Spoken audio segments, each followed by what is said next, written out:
Hello everyone, welcome to Vyas Edification.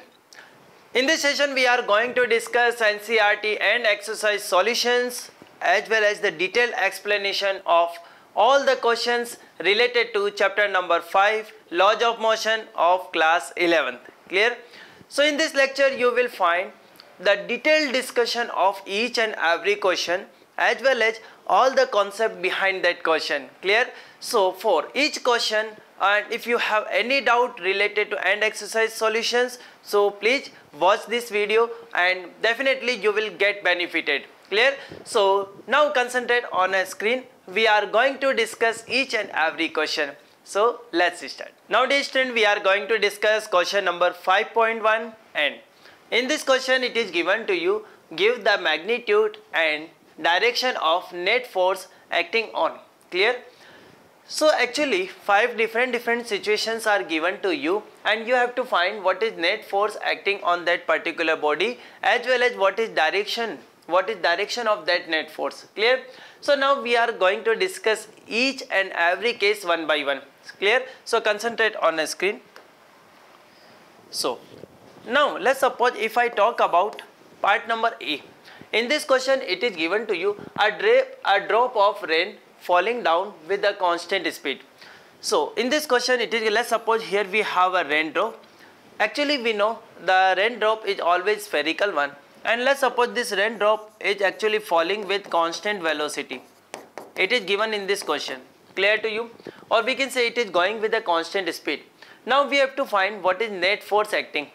So when this raindrop is going with a constant speed, it means we can say acceleration of this body, or we can say acceleration of this raindrop is equal to 0, because we know acceleration is given by dv by dt. Clear?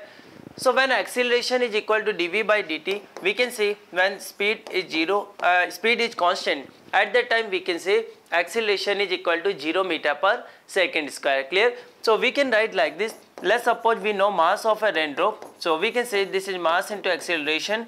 Acceleration is 0, so we can say net force, this is acting, this is equal to 0 Newton. Clear to you? So we can say net force acting on this raindrop, it is equal to 0. Now you can say, sir, if this is a raindrop, definitely here an mg force also acting here. Definitely, my dear student, if we talk about different forces, this is acting on this raindrop. Definitely we can say number 1, gravitational force is acting. Now you can say, sir, if gravitational force is acting, how can we say net force is equal to 0? Actually we can say gravitational force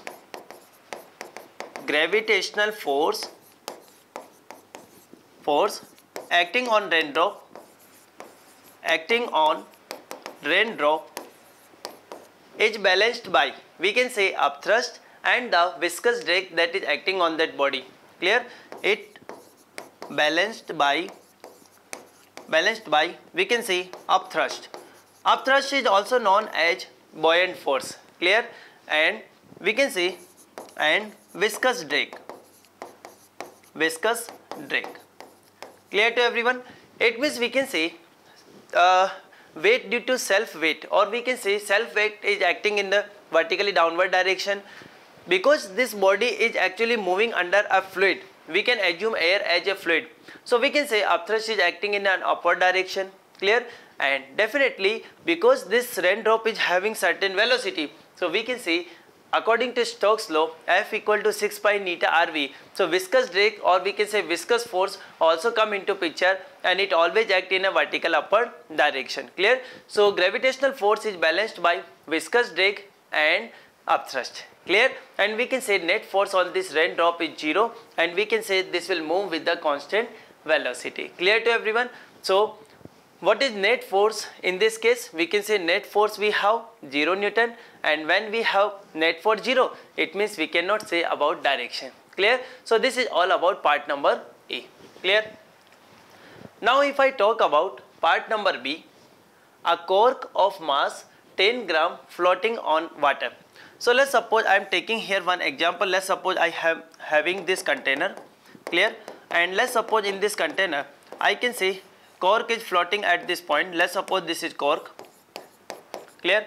So we can say when this is cork, we can say weight of the cork is acting, this is W, and definitely because this is submerged, or we can say it is floating on a fluid, or we can say on a water, definitely a buoyant force is also acting in an upward direction. Clear?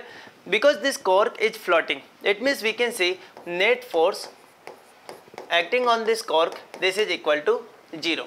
Clear? Or we can say when F net is equal to 0, so there is no worth to talk about direction. Clear? So directly we can say weight of that cork is balanced by upthrust or the buoyant force acting on this cork. Clear everyone? So again we can say there is no any force acting on a cork in situation number B.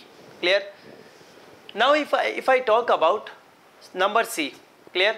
So number C means I can say a kite skillfully held stationary in a sky. Now actually we know kite, it should be like this, almost it will be like this. Clear? So let's suppose it is connected with a string here, and let's suppose skillfully we are placing this kite stationary in an atmosphere. Clear? So we can say at the time, I can say because this is at rest in a sky, we can say force acting by air, it is equal to, or we can say it is balanced by tension force, this is acting in this thread. Yes or no? So we can say this is balanced by tension acting in a thread. Clear to everyone? Yes. So now what is value of net force acting on this thread? We can say here we can say net force is equal to 0 Newton. Clear everyone? Now we are going to discuss part number D. In this question it is given a car moving with a constant velocity on a rough road. Clear? Again you can observe this situation. In this situation car is going with a constant velocity. Constant velocity means again we can say net acceleration, this is equal to 0, or we can say net force, this is acting on a car, this is 0. Now you can say, sir, definitely in a car we have an engine, and we can say engine is exerted a force on the car. Definitely you are right, but at that time we can say the force exerted by engine, this is balanced by the friction force acting between tire and the surface. Clear? And we can say net force acting on the car, this is 0.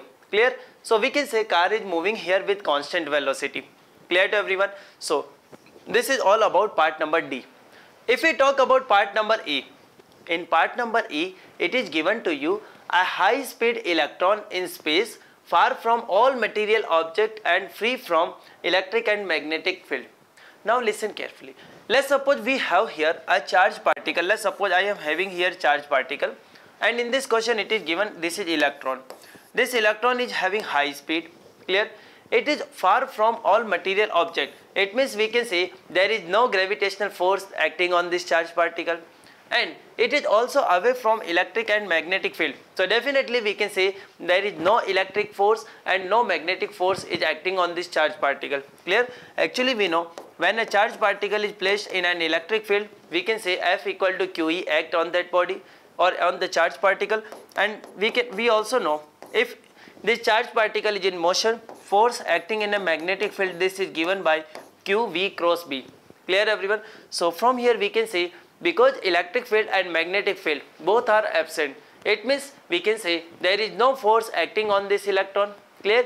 It means this electron will move with the constant velocity, and we can say acceleration, we can say this is equal to 0. When acceleration is 0, it means we can say net force, this is equal to 0 Newton. Clear everyone? So this is all about all these 5 parts. So this is all about this question.